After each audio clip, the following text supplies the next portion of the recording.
After absolutely getting my rear end handed to me for the last hour and a half, I know I'm gonna catch a fish here. It's been a struggle, it's been a grind, but I have confidence.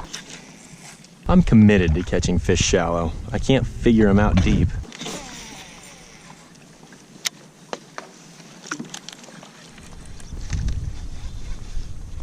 Oh my gosh, I was swimming my jig back and this guy came and torched it.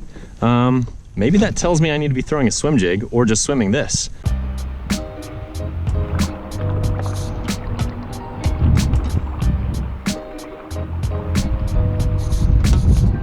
This weekend I'm staying at this little lake house that we rented right on the water, and I'm gonna be jumping on and off the water trying to catch fish. So I guess welcome to the weekend staycation series. I literally was clearing out a backlash and I just caught my first fish of this little trip. He pooped on me, but I kind of deserved that because, you know, I caught him in the face. See, buddy? Get the poop off my hands. That's gross. Hey, cool. That fish taught me something. I wonder if I need to be just swimming the crap out of this thing over shallow weeds. Draw reaction bites. Clear water, heavy jig, work it fast. I mean, it makes total sense. 5/8 ounce jig. I probably could switch to something a little small. It's literally a fish. Yeah, swim jig is the way to go. He's actually good fish. Feels like a good fish. Yeah, he's digging. I gotta get him in. Winch him in. Yeah, baby. Okay, I said he was good. Not very big. Not very bad though. My gosh. All it took was swimming this jig. This isn't even a swim jig. This is just a Trophy Bass Company, just like big jig. Nice. I love it. This is funny. This is very funny. Huh, let's release this guy and then I'm gonna explain what's going on here because I just started this video. Okay. Here's the deal. I just caught those two fish swimming a jig. I've been flipping, I've been throwing a big swim bait. I've been doing all sorts of stuff looking for these fish, having no luck. All of a sudden, that guy just bit it when I was clearing a backlash. Gotta love it, gotta love it. But he told me something. Fish faster. Okay, I'm gonna fish faster. Noted. Thanks for the heads up. Now I'm gonna catch more. Let's do it. This is not meant to be a swim jig, but this is a very versatile jig, so you can really do whatever you want with it. I would consider it more of like a structure jig. You know, you could definitely fish it on deep, deep rock, through brush piles, flip it under docks, skip it under docks, do all sorts of stuff with it. It's kind of my go-to. Normally when I'm swim jigging, I actually use a real swim jig. Oh my gosh. Oh my gosh. He came up and swiped at it right by my kayak. He swam all the way up, took a swing at it, saw my kayak and left. This is the clear pattern. This is what I need to be doing. You just have to keep doing the trial and error. You know, I've been fishing this lake a lot today. Casting, whining, flipping, pitching, nothing. And now I'm figuring them out, but it just takes time. Could probably be throwing a chatterbait. There's a lot of wind. What we're gonna do is I'm gonna take this off, put on a chatterbait, and then on my other rod, I'm gonna tie on a little bit smaller swim jig. I think the smaller swim jig will be a little bit easier to present. I'll still work it really fast, so we'll be all right. Let's start cutting stuff off and tying stuff on. Let's go. Okay, chatterbait rigged up, swim jig rigged up. We're ready to rock and roll. I'm gonna just probably use the chatterbait most. The reason being is because it's easier to work in a kayak when it's windy, because I can just cast and wind. Swim jig requires a lot of twitching and hard pops. If they're eating it, I think I'll be in a better shape to catch more fish.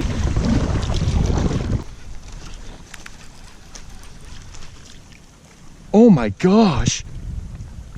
What is it? That's a giant bass. Oh my gosh. He's still right here, come on. Come eat it. Come eat it. He chased it up, but he didn't eat it. Where'd he go?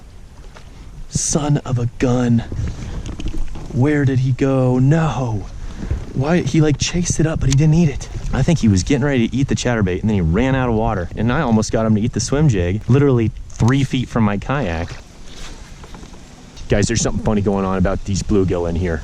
They're attached to line. Oh my gosh, he ate it. Oh my gosh. I was talking about a scenario where the bass knew what was going on and was telling his friends that there's weird bluegill in the water, but don't mind me, I'm just being weird. Whoa, this fish has like only one eye. Spooky stuff. It's like a zombie. Look at that, look at that. It's gross, spooky. All right, buddy, best of luck to you and your one eye. I hope you go catch some real bluegill, get bigger, and then I'll catch you again when you're like, you know, 5 years old or something.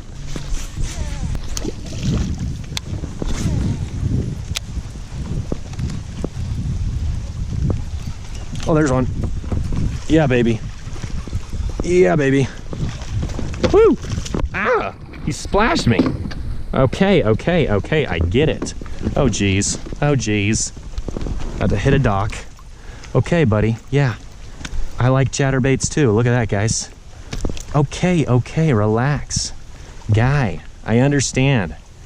You want to go home, and you know what? I'll send you home. Jeez, he's splashing me way too much. This is unacceptable. Okay, people always ask me, what trailer do you like for your chatterbait? For me, personally, if I'm throwing a white chatterbait, generally speaking, I'm gonna put a swim bait on there, maybe a grub. If I'm throwing a bluegill chatterbait, just due to the profile of a bluegill being a different shape than a shad, a lot of times I'll either throw like some kind of flap and craw, or like a twin-tail grub. And occasionally I'll throw like a swim bait on there as well. But generally speaking, it's some kind of flap and craw. I just think that the profile matches a bluegill better. And then if I'm throwing black and blue, honestly, it's a mixture. Sometimes I throw a swim bait. Sometimes I throw, like a craw. Sometimes I throw a twin tail. I mix it up. I don't think that there's any one thing that is the best. I think that it's developing a confidence in one or two and then just sticking to them. You can honestly overthink it for hours. I just think find one that works for you and stick to it. Okay, I need a new twin tail. Please, fingers crossed that I have more in my bag. Let's check. Do we have more twin tail grubs? You know what? I'm just gonna use a speed craw. Speed craw will work. We're just gonna take off this little twin tail here, throw it right there. Do not throw plastics in the water. That stuff doesn't deteriorate. Please, don't do that. That ought to work, my friends. I think that ought to work just dandy. Hey, oh, let's go. Let's catch a fish now. Let's catch a largemouth. Oh, baby, I'm singing songs and I'm catching fish, and my life is just really good right now. And my life is just dandy. I love fish. I love chatterbaits. I love kayaks. I love making videos. Yes. See ya, buddy. I love you. Well, we're talking about things we love. I love nachos. Who's with me? And if I had a pedal drive today, think about how many fish I'd be able to catch. Because I'd be able to cover so...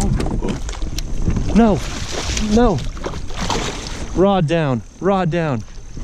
No. Oh my gosh. That almost got very bad.